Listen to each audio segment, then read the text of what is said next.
pessoal, seguimos o Memorex da Idade Média, um assunto sempre muito forte que é a Igreja Medieval.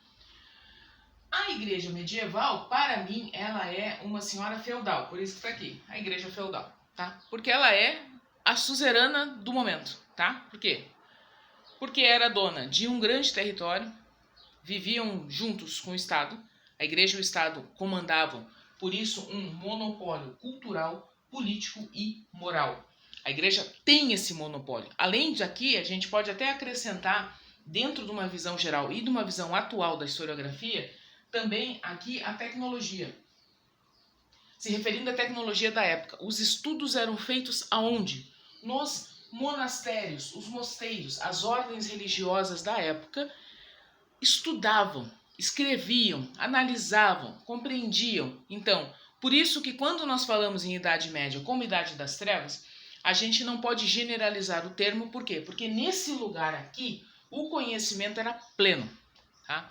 Havia muito estudo, havia muita coisa sendo feita dentro dos monastérios, como nós comentamos no outro vídeo sobre a Idade Média, que falamos inclusive dos monges copistas. Então, alguém escrevia, alguém lia, alguém rezava, eles tinham uma rotina e dentro dessa rotina as descobertas da época. Então, não dá para generalizar a questão das trevas.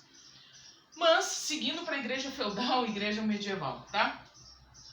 Essa é a igreja que coordena tudo, comanda tudo em todos os âmbitos, cultural, político, moral. Financeiro, professora? Financeiro entra aqui embutido, né? Porque é um lugar, grandes espaços de terra, como continua sendo, porque as igrejas são grandes espaços de terra. A igreja católica tem um espaço muito grande, mas aqui ela tinha uma força de monopólio, o poder, tá? Aqui nós estamos falando realmente de poder, tá?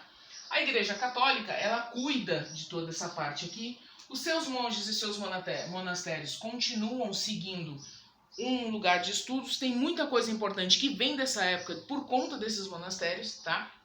Só que o povo vivia meio num cabresto. Por quê? Porque se precisava seguir somente o que era dito aqui. E aí aparece um tribunal a partir do século XIII, um tribunal chamado Santa Inquisição, tá? O Tribunal da Inquisição, que perseguia hereges. Quem são os hereges?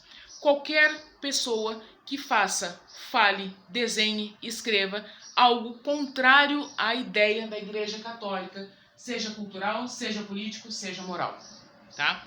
Nós temos muita gente sem nome que morreu queimado em praça pública, que era um evento executado pelo Estado, tá? E assinado embaixo pela igreja. Porque ainda no final, antes de ser queimado, quem já viu filmes, vídeos, séries, enfim, tá ali a mulher ou o homem, tá? Não só mulheres, mas as mulheres é o grande, como é que eu vou dizer? É a grande discussão. Muitas mulheres morreram por nada, né, nessa fogueira. Mas a mulher estava ali, ainda vinha um padre dizer: te arrepende de todos os teus pecados, com um crucifixo na mão. Se dissesse não, o fogo era ateado. E se dissesse sim, ia viver em prisão. Tá? Então nós temos muitos hereges aqui, famosos. Tá? E havia 3 movimentos muito particulares de hereges. O primeiro era o catarismo. Eles queriam viver na pobreza, eles viviam de uma forma... Ah, professor, mas a igreja não prevê isso, não observa isso, já que do seu fundamento vem a simplicidade. A igreja prevê. Mas nessa época aqui, tu pregar a pobreza e viver nela fora dos monopólios da igreja era heresia. Quem fala sobre isso é aqui. Fora isso, é heresia. Então, era o catarismo, eram os valdenses, eram os templários, tá? Porque queriam pregar outros modos de vida mais simples, com roupas mais simples, uma vida mais simples, e tudo isso que não fosse pregado diretamente daqui era heresia, tá? Quem são os famosos, né, hereges? Joana d'Arc, que virou santa, que é a padroeira da França, ela morreu queimada. Primeiro porque ela liderou o militar, ela liderou um comando militar.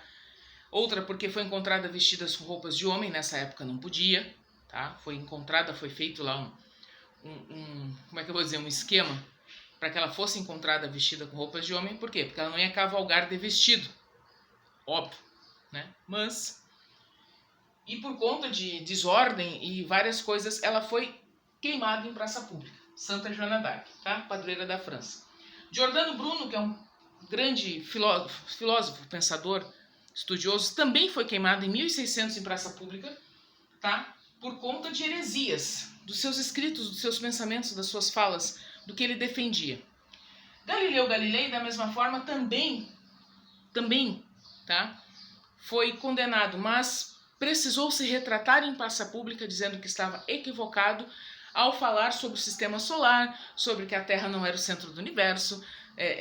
Tanto ele quanto os pensadores que antecederam ele, eles então precisavam se retratar. Galileu não foi queimado porque se retratou em praça pública, tá? E, por último, Lutero. Aqui, Lutero, aparece a Inquisição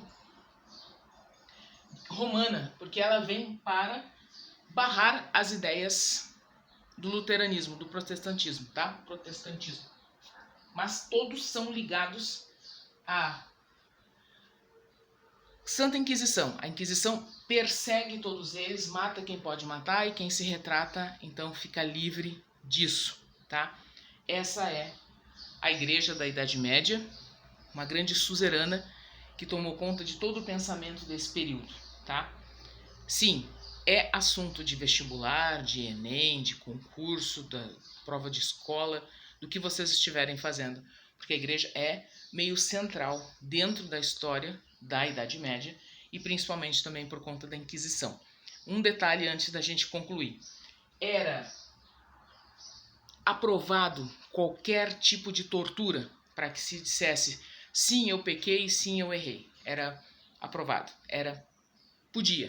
Pode torturar porque a gente precisa saber da verdade. Até mais.